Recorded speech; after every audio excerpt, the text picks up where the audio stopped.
Agile as described wasn't really enough.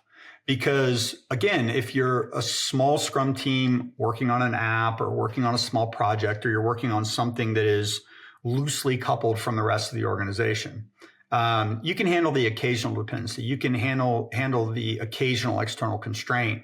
But when external dependencies and external constraints are the norm, you find yourself in a situation where you have to deal with that stuff proactively. And if you can't deal with it proactively, what you'll find is situations where you've got lots of Scrum teams working, even if they're good Scrum teams, even if they're operating off of backlogs, even if they're able to produce a working tested increment of software, then their work doesn't roll up into a cohesive whole and can't actually be shipped. So you can be doing a lot of Scrum that's really working well, but it isn't producing business value for the organization. There's people out there that are struggling to adopt Agile. There's people that think Agile is a process. When I do see things online, I'm looking for hopes that people understand this problem, that the industry is starting to wake up to it. And what we're starting to see is that I think the Agile community is doubling down on the same things. There was an article I read a couple weeks ago. I want to say it was on scrum.org or something, but I don't remember. And it was around this idea that, frameworks are not the answer. But then it went right back to its mindset and principles. It's the same stuff, right? It's an encapsulation orchestration problem. It's almost like you want to start and you want to have, okay, what is the current state of Agile? Like, where are we at, right? So we're 20 years into this thing. We're 20 years into the Agile movement, maybe longer. I guess it was signed in 2001? 2001. So we're sitting here 23 years post signing of the Agile Manifesto. We have a community in this that I think is dwindling right now. And what I think the industry is starting to recognize is that the way Agile as it's commonly applied is not working. We started this movement with the Agile Manifesto. And it got a lot of traction really fast. The way that I've talked about this in the past is that when I think about the history of Agile, when I think about, how it kind of grew up, don't have firsthand information, just from reading stories and talking to people and, that signed the manifesto. It was like, what we recognized was that big upfront plans were not solving the problem. We recognized that incremental and iterative delivery was likely the way to go. My perception of the early days of Agile is nobody really set out and said, okay, let's figure out how to build a new product from scratch in a large, complex organization on top of a legacy monolith that was moved to the cloud, that had really complicated data architectures and such. What they were largely doing was something was within the scope of 5, 6, 7 people. They had easy access to customers. They were able to everybody get in the same room. And there was like an implicit part of it. It was like, you get everybody in the same room, you put a customer in the room.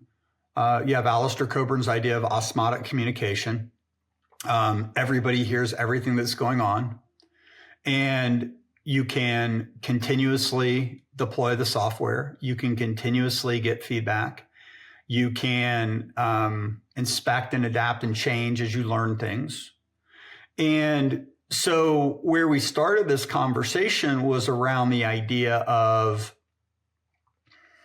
that if we could create those conditions, then we could deliver greater business value faster. And the way that the story played out over the last 23 years was probably twofold. There was an aspect of our community that was largely, I don't know, victimized is the word I want to use, but it's probably not the right word. They felt on the receiving end of a lot of management practices that didn't make sense.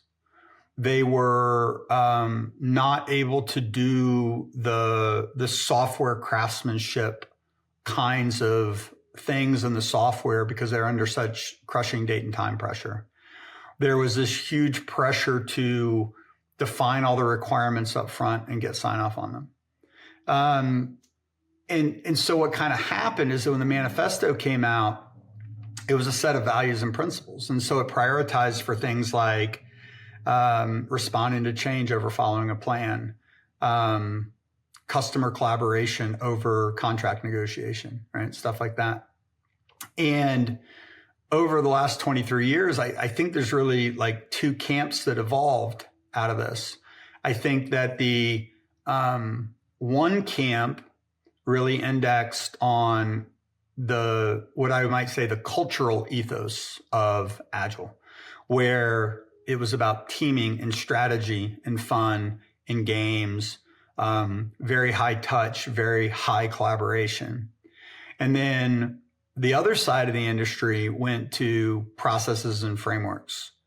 And, when Jim Cundiff was the managing director of the Scrum Alliance and partnered with PMI, which ultimately led to the PMI Agile certification, what really Jim did is he caused the Scrum training stuff to take off. And, Scrum's an interesting thing because it's really kind of a hybrid of a cultural ethos and a process or a methodology. And so in that ethos, right, you have roles and responsibilities, you have ways you measure things, you have daily stand-ups, you have reviews and retrospectives, you have sprint planning meetings and such. Mike Cohn came out with the Agile Estimating and Planning book and, really put some structure and discipline around how we're going to break down user stories, how we're going to measure velocity, how we're going to do release planning, such like that. And, it gave this illusion in some ways that it was a thing. And that thing we're pretty clear works when you have the conditions created to make that thing work. And those conditions are largely fairly simple. And and those conditions are, can I form a complete cross-functional team that stays together? Can that team operate off of a finely grained, well-articulated backlog? And can that team produce a working tested increment of software? It's what at Leading Agile we talk about as the three things. It's like these three things must be true or else nothing else in Agile is really going to work. In the absence of those three things, right, what it's really difficult to do is to create a teaming strategy that actually produces working tested software at the end of every sprint. It's really hard to create a team that can establish a stable velocity. It's really hard to operate off of a known backlog and be predictable at the end of every sprint. And I think what we're seeing in the industry right now is that in the absence of those three things, we're doing one or two things depending upon which camp we're in. We're either over-indexing on process or we are over-indexing on culture. I'm a huge fan of Agile cultures, and I'm a huge fan of the spirit of adaptation and the spirit of experimentation. But the challenge is, I'm all for games, right? I'm not a big game guy myself, but I'm all for games. I'm all for facilitated techniques and engaging everybody on the team. But when you don't have a team that stays together, that cultural ethic is, I'll say, very difficult. It's hard to say impossible, but it's very difficult for that kind of an ethos to emerge out of a team that is in and out all the time, or a team that's not dedicated. And And then the other side of it is that what we started to see in the methodology community is that, Scrum was inherently insufficient as a methodology. So as we started to see Scrum emerge and take hold, people recognized that they didn't have teams that stayed together. They couldn't produce a working tested increment of software at the end of every sprint. They often didn't have clear backlogs. And a lot of the reasons for that was the idea of external dependencies. And so if the team can't make independent decisions about what's in the backlog, the product owner can't make independent decisions about what's in the backlog. If the team doesn't stay together, if the team has external technical dependencies between it and the rest of the organization, then what starts to happen is that you start to create orchestration mechanisms. And the earliest instantiation of an orchestration mechanism that I'm aware of was this idea of a scrum of scrums. And I had a really fascinating conversation with Jeff Sutherland probably 15 years ago at this point. It was a minute. And the way that I had been introduced to the idea of scrum of scrums is that, the scrum teams are doing their scrum stuff. They have a product owner, or they're doing sprint planning, they're doing daily stand-ups, they're doing reviews and retrospectives. And then the idea was that the scrum masters would get together in kind of a meta scrum, and they would work out dependencies, or they would work out resource constraints, or they'd work out whatever. And in that context, right, all that stuff would kind of play itself out. Well, what starts to happen is you start to have dependencies that can't be resolved within the sprint. You have work that you need from other teams that they're already largely booked. And so how we ended up addressing a lot of those dependencies over time was we created something that I had originally coined as a product owner team. And it was, and I saw the Scrum of Scrums as a largely reactive model. And I felt like we needed something proactive. And so what we started to do was to get people who played like an architect role. I know that's not a popular word sometimes, but architecture exists, right? So whoever's doing the architecture, or whoever has a primary say or could be a representative of the architecture, get them together with a product person, somebody like an analyst, maybe somebody with like a project manager view, and have them collaborate and prepare a backlog. Product owner could still bring it to the team. They could still do all the stuff. But, the challenges we were starting to see is, typically like cross-cutting concerns or two pieces of the application that depended upon each other in order to be able to produce an integrated feature. And, through that discovery process, like the way I would kind of think about it was, are we doing like a late dependency management strategy where we're finding dependencies later in the process? You could apply that to risk too. It's kind of a risk mitigation strategy. Are we doing late risk reduction? Are we doing early risk reduction? Well, the things that are cross-cutting often need to be dealt with early. So who decides that? When does that happen in Scrum? Scrum doesn't really have a good mechanism for that. And my observation was that the Scrum of Scrums, while theoretically able to accommodate that, wasn't proactive enough. It was reactive. So then we have teams that can't establish stable velocity, teams that are in wait states, teams that can't get to a definition of done. And so as we implemented this product owner team, and we put together this kind of collaborative entity that could kind of play a look ahead game, it's a little bit like how I envision, maybe while not technically accurate, like a dual Scrum or dual track Scrum kind of model, where we had one team that was kind of scrumming on market identification and requirements and architecture and trying to get ahead of some of the cross-cutting concerns across the organization. The Scrum teams could be left to work their backlog, deliver consistently, produce a working tested increment. And then as that matured, we started running that through more of a Kanban-based system, because a lot of times that team wasn't dedicated.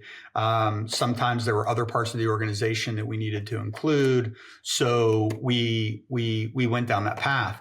And that was like early days. This was before my time at version 1. It was definitely before we started leading Agile.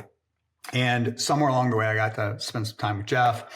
And I told him what we were observing in market, my understanding of scrums, and how we were basically applying this concept that I'd called product owner team.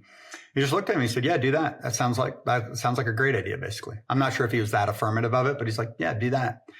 And I had this like moment where I went, oh, okay, interesting. This is a more pragmatic, loose framework than I had experienced, right? Or it's how I'd applied it, right? I was fairly not respectful of the rules, right? Not respectful of the rules. And so that kind of opened things up for me a little bit. I'm like, okay, cool. That's what I'm going to do, right? Jeff Sutherland says I can do it. I'm going to do it. And so from that kind of emerged, a more formalized, like upper tier of a system. And so what we would do is we would have Scrum teams operating at the lowest level, and then we'd have this orchestration layer that rode above, typically cross-functional, typically not dedicated, responsible for moving something that was bigger than a user story. You could call it an epic, you call it a feature. I typically called it a feature. And what that team would do is they do some analysis and design collaboratively. They would start to do user story decomposition. They would start to look for cross-cutting concerns. They would have an eye towards sequencing the backlog and making sure that, as individual Scrum teams completed their user stories, that they were all rolling up in a way that the feature item could move across the board. It gave us a way to anticipate and visualize bottlenecks. We started applying like lean theory of constraints kind of things. We started using flow-based metrics at that level. And what we found is that in most cases that worked, right? So that was probably my first experience with this idea that Agile as described wasn't really enough. Because again, if you're a small Scrum team working on an app or working on a small project, or you're working on something that is loosely coupled from the rest of the organization, you can handle the occasional dependency. You can handle the occasional external constraint. But when external dependencies and external constraints are the norm, you find yourself in a situation where you have to deal with that stuff proactively. And if you can't deal with it proactively, what you'll find is situations where you've got lots of Scrum teams working, even if they're good Scrum teams, even if they're operating off of backlogs, even if they're able to produce a working tested increment of software, then their work doesn't roll up into a cohesive whole and can't actually be shipped. So you can be doing a lot of Scrum that's really working well, but it isn't producing business value for the organization. And so I think as a result of that fundamental problem, that's why we saw the emergence of SAFe, right? And really the way I think of SAFe simply, what Dean did in SAFe was fairly powerful. He took a lot of best of breed thinking and rolled it into a methodology that folks could adopt. But in doing so, created a lot of complexity because it's a really solid reference architecture full of a lot of really good ideas. But what the market demanded of SAFe was make it a thing. And I have a lot of empathy for that because it's really hard to bring abstract ideas to market. They kind of have to be a thing. But the more you make them a thing, the more prescriptive they become, the more that you have people that adapt or adopt the specifics of the methodology and kind of forget the first principles of that methodology. And so what you start to see, very much like the rational unified process before it, you start to see, or the PMBOK for that matter, or any other methodology that has come down the pipe, is that people take it out of the box and try to implement all of it. And if they don't take it out of the box and try to implement all of it, and they start to customize it, they don't customize it with an awareness of first principles. And so, maybe that's where we could build up into a much broader story about why I think Agile is necessary, but insufficient to solve the broader class of problems that a lot of companies are trying to solve.